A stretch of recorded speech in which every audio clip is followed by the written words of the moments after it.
자, 스프링클러 설비, 이번 장은 스프링클러 설비입니다. 우리가 수계수화 설비를 하면 크게 수동식하고 자동식하고 두 가지로 나눠지는데, 스프링클러 설비는 자동식 수화 설비 중에 하나입니다.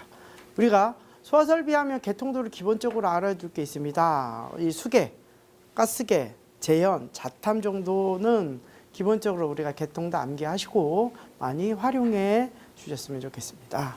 그래서 수계수화 설비 개통도 보면, 자, 계속 그리죠? 수조랑 펌프는 엄청 그렸던 것 같아요. 그렇죠? 많이 봤죠? 이게 이제 스프링클러 설비 아주 간단한 개통도입니다. 이렇게 그리셔도 되고 좀 시간이 있으면 여유롭게 좀 그리셔도 될 것 같아요. 자, 소화 설비할 때 우리가 수원 산정을 하는데 어떻게 할 거냐라는 거죠. 첫 번째, 개방형 헤드냐 폐쇄형 헤드냐, 어떤 게 스프링클러 헤드가 가멸부가 있냐 없는지에 따라 수원 산정이 다르더라라는 거죠. 개방형 헤드 같은 경우에서는 우리가 먼저 이제 폐쇄형 헤드는 어떻게 돼요? 설치 용도와 위험 장소에 따라서, 즉 화재 시 발생되는 열량에 따라서 기준 개수라는 것을 둬서 10개, 20개, 30개로 선정을 하고 있더라라는 거고요. 개방형 헤드는 이 가멸부가 없다니까 펌프가 기동을 하게 되면 물을 전체에서 쏟아붓죠. 그래서 30개 이하까지는 이해 기준으로서 산정을 하고 30개를 초과하는 경우에서는 펌프의 토출량을 20분 동안 방사할 수 있는 유량으로 산정을 해서 우리가 수원 산정을 하더라라는 거죠.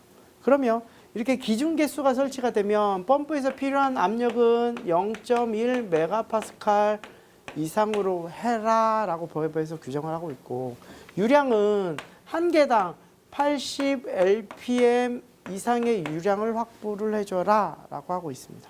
그래서 기준 개수의 얘를 곱해서 우리가 구하는 용량, 그러면 얘를 몇 분 동안? 20분 동안 방사를 해야 되기 때문에 그 이상으로 우리가 수원 산정을 해주면 되겠다라는 거죠. 그렇게 자, 우리 기본적으로 수원에 대한 내용은 우리가 알고 있으면 좋겠다라는 거고요. 자, 두 번째, 그다음에 이 펌프라든지 이 수직 배관에 대한 개통도는 챕터 2장에서 펌프와 배관의 기본적인 내용들은 들어가 있고, 자, 그건 배웠으니까 이제 그 다음에 우리가 유수 검지 장치가 들어가더라라는 거죠. 유수 검지 장치는 우리가 크게 물의 흐름을 검지해서 이 흐르는 상태를 경보할 수 있는 이런 장치를 얘기를 하고 있더라라는 거죠. 그래서 첫 번째 나온 게 우리 습식이 있더라. 습식은 우리 이런 유수 검지 장치를 구분할 때, 자, 배관에 상태가 뭐가 있냐, 물이 있는지 공기가 있는지 압축 공기가 있는지 비어 있는지, 그다음에 헤드의 종류는 뭐냐, 폐쇄형인지 개방형인지 뭐 이런 거죠. 자, 세 번째, 감지기는 있냐 없냐. 감지기를 설치해야 될 유수검지 장치가 있고 설치하지 않아도 될 유수검지 장치가 있고, 그 다음에 들어가는 게 자, 어떤 특징을 가지고 있는지 뭐 이렇게 구분해 주시면 좋을 것 같아요. 자, 습식은 유수검지 장치 2차 측에 뭐가 있어요? 뭐로 들어가 있냐면 가압수가 들어가 있어요. 헤드는 무슨 헤드? 폐쇄형 헤드. 그러면 화재 시 발생된 이 열기에 의해서 열기가 도달되는 헤드만 개방이 되고 나머지 헤드는 개방이 되지 않은 상태에서만 작동을 하더라. 그래서 우리가 통상적으로 화재가 발생을 하게 되면 한 한두 개 정도의 헤드가 개방이 돼서 물이 방사할 수 있더라라는 거고요. 그래서 헤드는 폐쇄형을 헤드로 쓰고, 그 다음에 감지기는 설치하지 않고 화재의 감지를 어디서 하는 거예요? 헤드 가멸부가 하게 되는 거다라는 거. 자, 특징은 뭐예요? 신속한 소화가 가능하지만 뭐가 문제가 있어요? 동파 우려가 있더라라는 거죠. 그래서 그런 동파 문제를 방지하기 위해서 개선이 된 게 건식 스프링클러 설비입니다. 그래서 2차 측에 물이 들어가 있으니까 동파가 되니까 물을 안 넣으면 되지 않냐. 그래서 대체에서 뭐를 넣었어요? 압축, 공기를 집어넣어서 사용을 하고 있죠. 헤드는 똑같이 폐쇄형 헤드, 감지기 필요 없고요. 자, 이렇게 작동을 하다 보니까 2차 측에 압축 공기가 들어가 있는데 가압수가 밀고 있어요.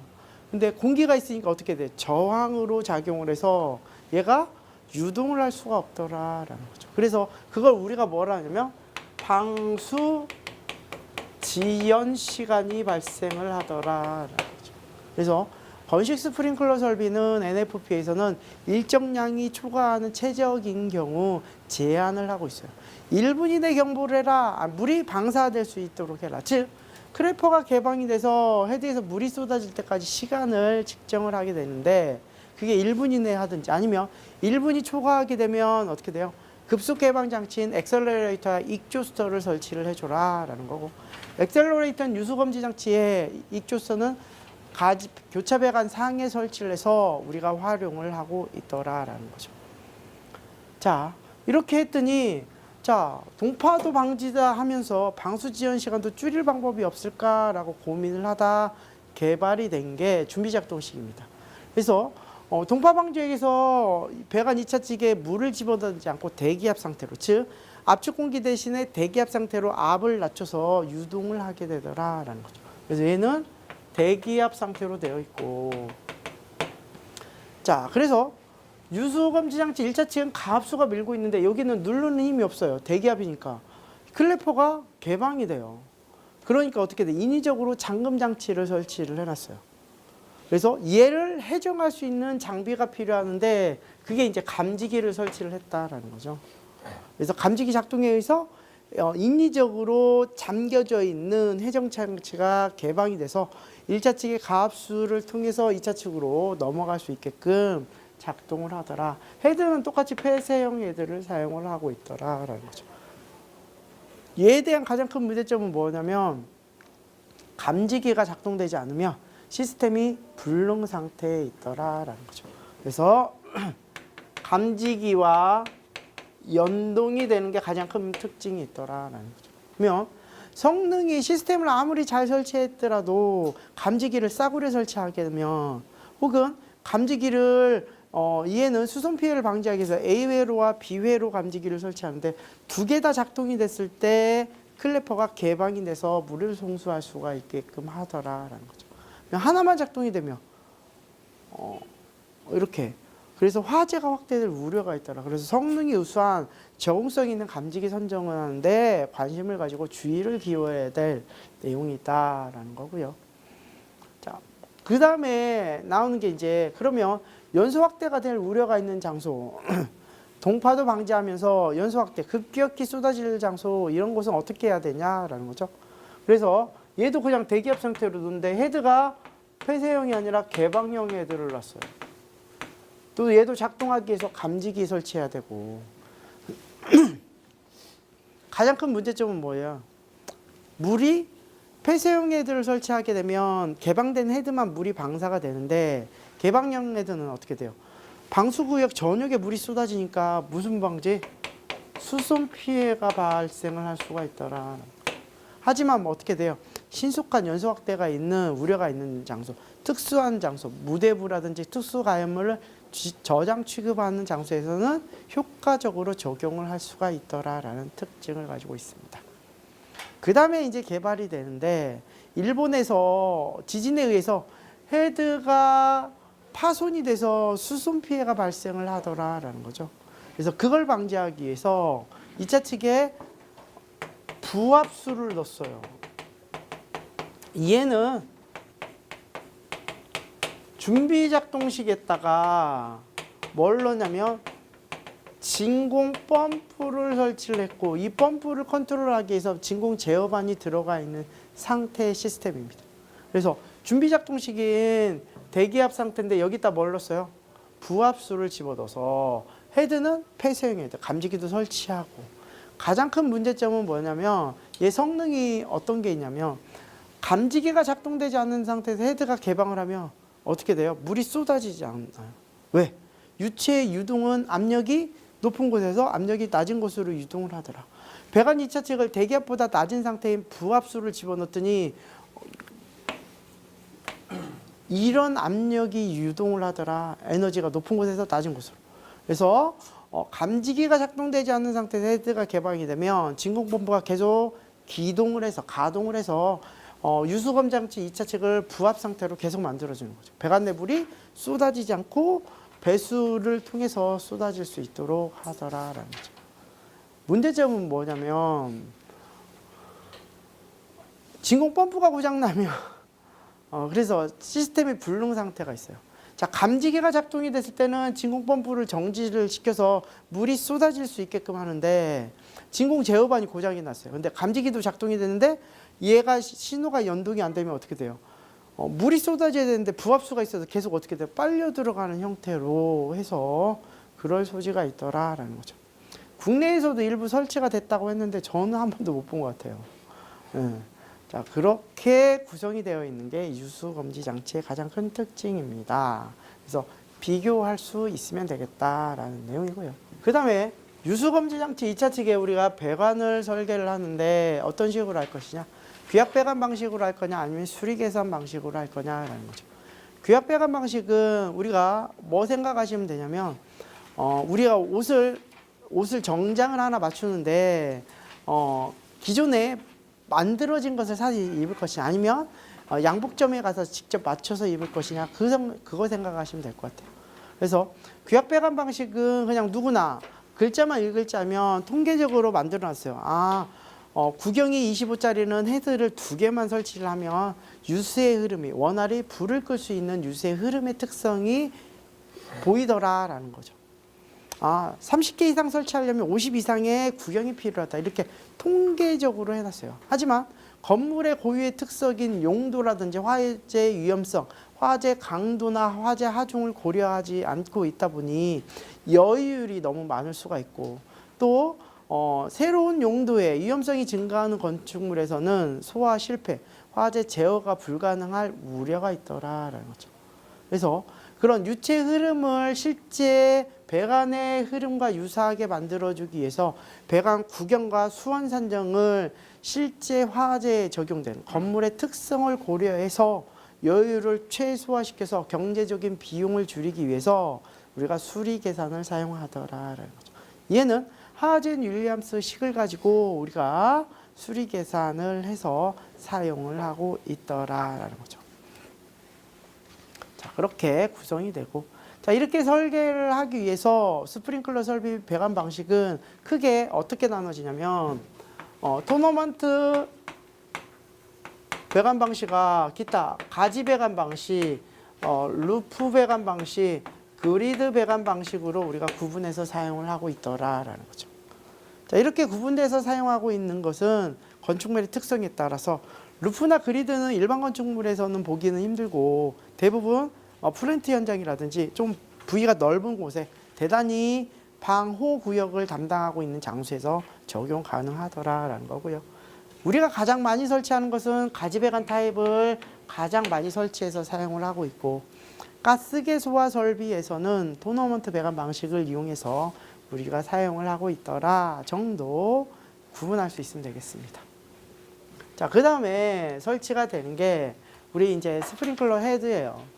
자, 헤드의 가장 중요한 특성은 지별입니다. 그 다음에 지별, 살수 패턴, 살수 장애를 고려를 해서 사용을 하고 있습니다.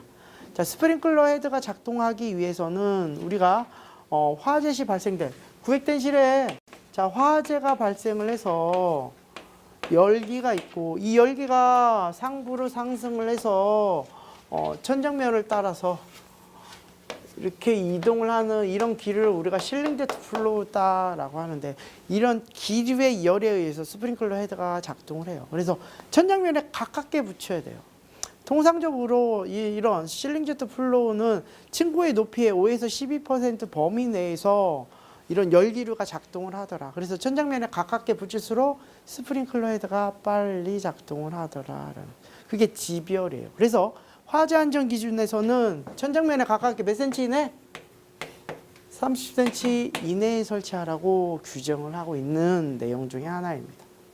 그 다음에 두 번째, 살수 패턴은 스프링클러 헤드가 구성을 보면 자, 여기 오리피스 프레임 가멸부에 의해서 물이 쏟아지게 되면 부딪혀서 자중 낙하를 하게 되는데, 이런 이게 떨어질 때 장애물이 있으면 살수 패턴이 왜곡이 돼서 우리가 바닥면에 원활한 살수 밀도를 확보하기가 어려워서 화재 제어가 불가능하더라라는 거죠.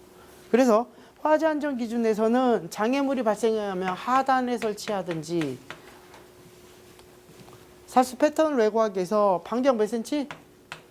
60cm 이상을 이격을 해서 설치를 하라고 되어 있고, 위험물 안전관리법에서는 20cm인가 10cm인가 이렇게 띄워서 약간 차이가 좀 있습니다. 그래서 스프링클러에 나온 내용은 좀 여유가 좀 많은 것 같아요. NFPA는 얘보다 조금 더 작게 제한을 하고 있습니다. 물론 설치 높이에 따라서 이 반경이 이런 포물성 형태의 모양이 형성이 되는데, 얘가 왜곡이 되지 않고 충분한 거리를 이격을 하든지 아니면 떨어져서 우리가 설치를 해줘라 라는 개념이고, 자, 세 번째는 살수 장애는 우리가 스프링클러 헤드가 들어가는데 이 하단에 장애물이 있어서 물이 쏟아지는 것을 방해하는 경우 우리가 하향에 설치를 한다든지 아니면 일정 거리 이상 이격을 해서 설치를 하라고 했는데, 그걸 우리가 어떤 개념으로 3D 규정을 적용해서 사용을 하고 있습니다. 어떤 내용이냐면, 우리가 아파트라든지 세대에 보면 천장면에 뭐 있어요? 방등이 있잖아요. 그러면 스프링클러 헤드를 설치할 때 여기에다가 일정 거리를 이격을 해서 설치하는데, 이 물이 천장면에 쏟아져서 이렇게 장애를 받을 우려가 있는 경우 설치를 하더라. 그것은 장애가 되는 폭의 3배 이상 이격을 해서 설치를 하고 있고, 우리가 통상적으로 이 등이 한 15에서 20cm의 폭이 있다 보니까 이 거리를 통상적으로 한 60cm 정도를 이격을 해서 우리가 설치를 많이 하고 있습니다. 그래서 3D 규정을 우리가 적용을 하고 있더라. 그래서 스프링클러에 대해서 가장 중요한 게 뭐냐라고 하면 이 세 가지입니다. 지별, 살수 패턴, 살수 장애를 고려해서 우리가 헤드의 설치 위치를 선정을 해줘야 되겠다라는 거죠. 그러면 뭐가 가장 중요하냐? 얘는 논란의 소지가 좀 있습니다. 어떤 부분은 우리 법에서 보면 지별이 더 중요하다라고 할 수가 있고, 또 살수 장애랑 같이 충돌이 됐을 때는 살수 장애가 중요하냐, 지별이 중요하냐라고 하는데, 제 개인적인 생각은 스프링클러의 설치 목적이 뭐냐면 화재 제어입니다. 그래서 불을 끄는 게 목적이 아니라, 화재 제어는 열 방출률 관점에서 봤을 때, 자, 시간 개념으로 킬로와트로 열이 형성이 되는데, 화재 성장 곡선으로 자, 발화, 성장기, 프레셔버, 최성기, 감쇄기 형태로 진행이 되는데, 자, 이 시점에 스프링클러 헤드가 방사가 됐을 때 서서히 열 방출률이 감소하는 형태로 이어지는 화재 제어의 목적이 있더라라고 합니다. 라고 생각을 하고 있고, 만약에 얘가 맞다고 하면 화재가 제어를 하는 것은 살수 패턴이나 살수 장애는 크게 고려하지 않고 일단 뭐 해야 되냐? 터져야 되더라라는 거죠. 터지려면 무엇을? 지별을 고려해서 천정면에 가깝게 붙여서 최대한 설치를 해줘야 되더라. 현장에서 설치할 때 가장 문제가 되는 게, 주차장에 설치할 때 과연 살수 장애를 고려를 할 것인지 아니면 살수 이런 지별을 고려를 해서 설치할 것인지 충동이 될 때가 많죠. 법에서는 보하고 일정 거리 붙어 있는 경우 살수 장애가 발생을 하기 때문에, 또 살수 패턴이 왜곡이 되기 때문에 일정 거리를 이격해서 설치를 하라고 하는데, 얘는 지극히 주관적인 제 관점에서는 소화 화재 진압의 목적으로 봤을 때는 그게 맞는 것 같은데, 화재 제어의 개념으로 봤을 때는 일단 터져야 되기 때문에 보가 한 50cm보다라고 하면 그 하단에 설치를 하게 되면 지별되는데 시간이 많이 소요가 돼서 스프링클러 헤드가 늦게 작동될 우려가 있더라라는 거죠. 그러면 차라리 천장면에 가깝게 붙여서 일단 헤드가 터지고 화재가 커지지 않게 제어하는 게 더 효과적이지 않을까 생각합니다. 얘는 엔지니어에 따라서 다른 관점을 가지고 있기 때문에 제 말이 100% 맞다라고 얘기를 할 수가 없습니다. 상황에 따라서 달리 적용하고 활용해 주셨으면 좋겠습니다. 이건 제 관점이고 여러분들이 다른 관점으로도 설명할 수 있어야 되겠습니다. 자, 이게 이제 스프링클러에 대해 가장 중요한 내용이고 그래서 수원 계산하는 거 펌프나 배관은 챕터 2에서 소화 기계 설비에서 배웠고 유수검지 장치, 그다음에 배관 설계를 어떻게 하고 헤드가 뭔지에 관련된 내용이 스프링클러에 있는 내용에 해당이 된다라고 보시면 될 것 같습니다.